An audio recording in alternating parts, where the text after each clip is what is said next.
So I would like to start off with a story. Meet Smita. She is a 52-year-old Indian housewife who's led a pretty active life. But lately, she's been feeling very tired and has been having a lot of mood swings. She has also been having hot flashes in a very frequent manner. And but she dismisses these things and thinks that it would pass on eventually. One day she goes for grocery shopping where she realizes where she's feeling sudden chest pains and breath problems. And then she collapses on the floor. What Smita was not aware of was that with the body changes that appear in age, she is more prone to cardiovascular diseases and other diseases, which is an effect of postmenopause.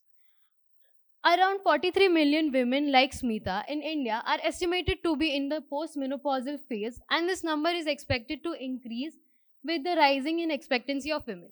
Unfortunately, more than half of the women are not aware of the diseases that come along with it, like cardiovascular disease, osteoporosis, and cancers like breast, ovarian, and endometrial. This is where Unpause Life comes in. Good afternoon, everyone. My name is Zeel Shah, and today I'm going to present my project Unpause Life, where I'm trying to reduce the impact of menopause symptoms by simply giving out the information, and women can continue to live a full and active life and enjoy good health and well-being throughout their later years. To give you a rough introduction, menopause is complete cessation of menstruation in a year, which approximately starts between the ages of 45 to 55 years old. What the women are unaware of are the short and the long-term effects that comes along with menopause, which can actually deplete them quite on a long-term effect, like emotionally and physically. And the reason behind this is that menopause is subjective to each and every individual due to physiological factors, and no two women will ever have same experiences, due to which they rather choose to skip the treatment or use untested alternatives to solve their problems. This is the process that I roughly followed for around 5 months, starting right from secondary and primary research. And the overview that I got is that there's a lack of infrastructure, social resources, communicative doctors, and there's no importance of gynecologists in India. There are a lot of taboos and assumptions, and lack of information and awareness is the key. This led me to my problem statement and my target audience, where I figured that I'm catering towards women in the different phases of menopause in the urban societies of India, where I'm trying to help them recognize, prioritize, and reduce barriers to seek support to be able to have this healthy transition. This is where my concept comes in. Unpaused Life. The solution tries to deep dive into where India can make progress and help women face this transition. Unpaused Life is a kit designed for women to create a space for them to be able to explore the what's and whys freely, while also trying to make a community out of this. The intent of the kit is simple: to have acknowledgement, acceptance, and awareness surrounding menopause, and also create with the community. An experience model was used to build the experience for my users, trying to inculcate to each and every point so that they are engaged throughout the experience. Starting right from the entry where the poster attracts the users, and to in order to evoke empathy so that they go ahead and fill out the questionnaire in order to receive the kit. Once the users receive the kit, through the two action points, that are pharmacies and beauty salons, because these are the most visited places, the kit is received, and it's a two part, where they are first supposed to open the first one, where they are welcomed with different menopausal experiences of women that have gone, so that the goal over here is to be able to empathize and recognize that they are not alone in this and there are others. It is also establishing the kit of the tone of the kit, sorry. The second part of the second layer is the meno deck, which is the most crucial layer, where all the answers are given. It is I needed to give awareness and education, but I did not need it to be boring. I didn't want them to just read through it. So cards were used, as they were not only they were engaging and also becoming a medium of communication, where you could hand out cards to people who are describing the problem, or you could go ahead and describe the problem to your doctor. Coming to the second layer of my kit, where I focus more on the postmenopausal effects that you need to take care of, thus making them aware that they need to take care of it right from the start. A physical tracker is provided over here to give them a kickstarter, like where they can start tackling and taking this on their in their own hands. And based on their habit of using a manual calendar, this was used, ending with an AI chatbot which is integrated into WhatsApp. The idea is to map the area and send suggestions of the gynecologists around them so that they have source as well. So the key features are inclusion of the public space so that people can know. There's sharing of stories, which is at the heart of this project. Communication is being performed with the cards, which is challenging the taboos and stigmas. This product was user tested, and there was amongst 25 participants, and there was an emotional connection to the product itself. And the cards were very clear, and it became a point of communication. I also took an expert review to understand the business side of it, and it was understood that there's a very big scope, but I need to build credibility for the users to be able to trust this product.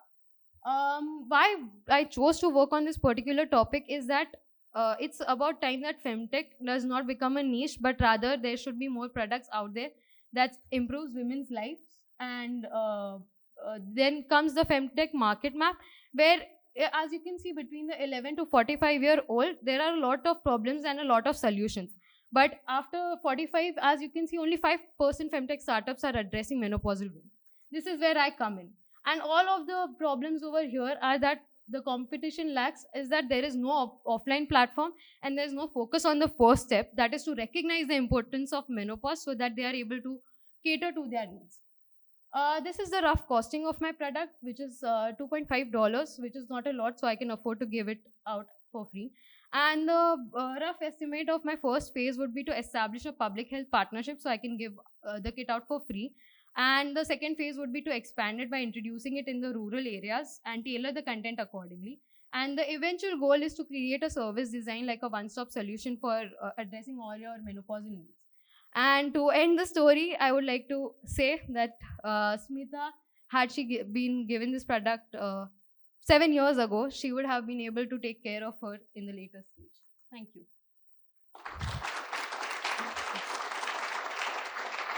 Also pass this around. Yes, thank you so much. So in India, what is the cultural understanding of menopause, or is there none? And so you're just basically, let's open the conversation because we don't talk about this in our culture. What was found out in my research is that there's half knowledge around the topic, and it's always believed that half knowledge is far more dangerous than no knowledge at all. And which is the where the problem lies, where they are like, okay, I've heard of menopause, but then there are these techniques and resources that they are using that are quite not reliable. And the problem is also the doctors that I interviewed, out of I think 8 doctors, they were not quite aware of what exactly goes on in menopause, or how am I going to be able to cater towards them. Like I mentioned earlier, this is also due to the fact that menopause is something that is like individual to you. Only you are going to be able to understand what you're going through. Yes. Right. So there's also that problem. So my aim over here is to bridge the gap of that knowledge. I'm not trying to give them suggestions on where like this is what you're supposed to do, but rather just bridge the gap of recognizing and giving it importance and giving proper information to the because I was wondering what it sounds like it would be a great way to increase the social network of people who are experiencing similar symptoms, but in terms of actual treatments, that's not so much the focus of your project. So it's just ground one, let's talk about it and realize that everybody who's a female who's lucky enough will go through it at some point. So the eventual goal is to create a community out of this. But the starting point would also be to give them the right direction, the right approach for the doctor. So like the AI integrated chatbot that I talked about is actually doing that, where the women have a way to, where health and wellness is coming to them rather than me finding out where can I go ahead and find out what are my next steps. Terrific. And everybody gets their hair done. Oh. Yeah. Sorry. Quick one, maybe related to that last one. If there is a sort of cultural dependency potentially, and that,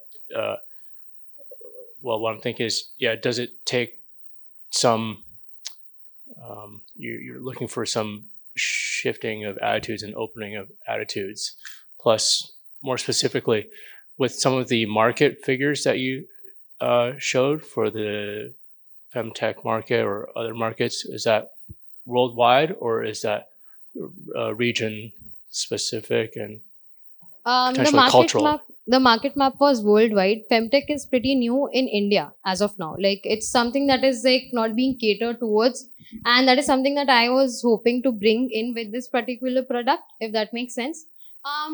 So I would say yes, because that is the goal of the product, to be able to talk about it out in the open, and that is happening with the help of the posters that are put on at, like, for MVP purposes, at two action points, like pharmacies and beauty salons. So it's like making them feel exclusive, but not in an embarrassing way, if that makes sense, but rather an amusing way, and also become a point of communication from there. That is like the entry point of my product. Like it becomes in communication, like, did you see that poster? I'm like, yeah, and it was pretty interesting, and I filled out the questionnaire, and this is what I got. Yeah. Son?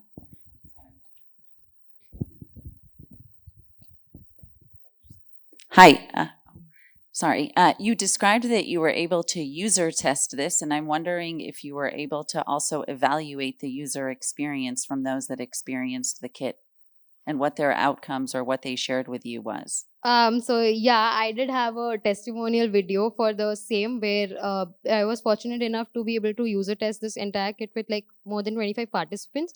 And the experience that they had was like, it was personal to them. Like they were able to relate to certain factors, but at the same time, they were also talking about how this is going to help their sister, or this is going to help their friends. So that was something that I was aiming towards creating. And eventually, it was also something that for the women who were in their 40s to 50s, they were also quite not aware of what comes on in the after stage of menopause. And that is also something that was an eye opener for them. And they were like, okay, now I think this is the time I start taking this seriously.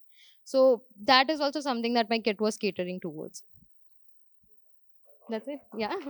Thank you.